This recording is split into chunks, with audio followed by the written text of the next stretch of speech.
అంత మాత్రాన నేను ఊరుకుంటా అంటున్నారా? ఏం ఊరుకోను నేను. చూపించేదంతా చూపిస్తావా నేను? నా తల్లినే ఊరగలేదు.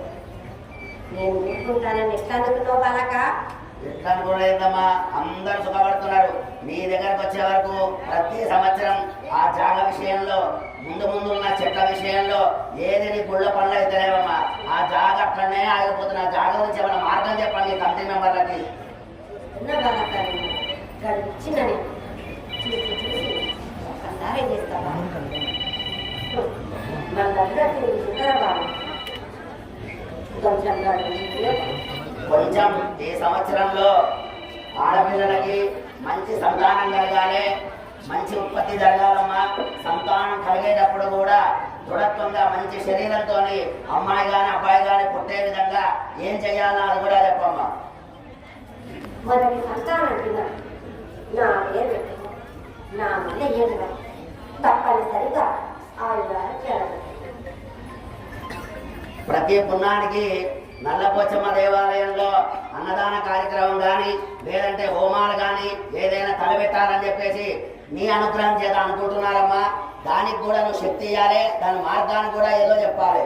తప్పనిసరిగా చెల్లి హోమం జరిపించండి. మీరు మొదలు పెట్టండి, మీ వెనకాల నేను ఉంటాను. రప్పించుకునే భారం కూడా నాదే. ఇంకొక విషయం అమ్మా, మంచి విద్య, మంచి బుద్ధి, మంచి జ్ఞానం కలగాలంటే ముఖ్యంగా ఏం చెయ్యాలో యువతరం కానీ అటు పెద్దవాళ్ళు కానీ ఏం చేయాలో అది కూడా మార్గం చెప్పమ్మా. నా వారం రోజున తప్పనిసరిగా నన్ను వేడుకున్నట్టయితే తప్పకుండా నేను వాళ్ళకు వెళ్ళాలా అనుకున్న పనులను సకాలంలో నెరవేరుస్తాను.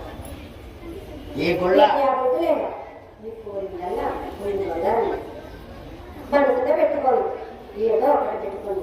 వచ్చిందంటే నేను మాత్రం నిష్టతోటి నన్ను వచ్చినట్లయితే తప్పనిసరిగా ఇచ్చేదాన్ని. ఇంకొక విషయం అమ్మా, ఈ సంవత్సరం నుంచి వచ్చే సంవత్సరం వరకు కమిటీ మెంబర్ కానీ ఈ దేవాలయంలో చేసే పనులు ఏ విధంగా చేయాలి, వాళ్ళు ఏ విధంగా ఉండాలి, నీకేమేం కావాలి?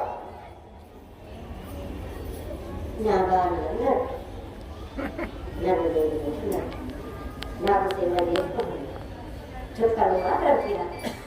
నేనే మీకు చుక్కలు వినకుండా నాకు తెలిసినట్టయితే నేను నా తులారి అభివృద్ధి చేసుకుంటాను. మీ తులారి కూడా సుఖ శాంతులతో ఇలా తెలియజేసి భారం కూడా నాది.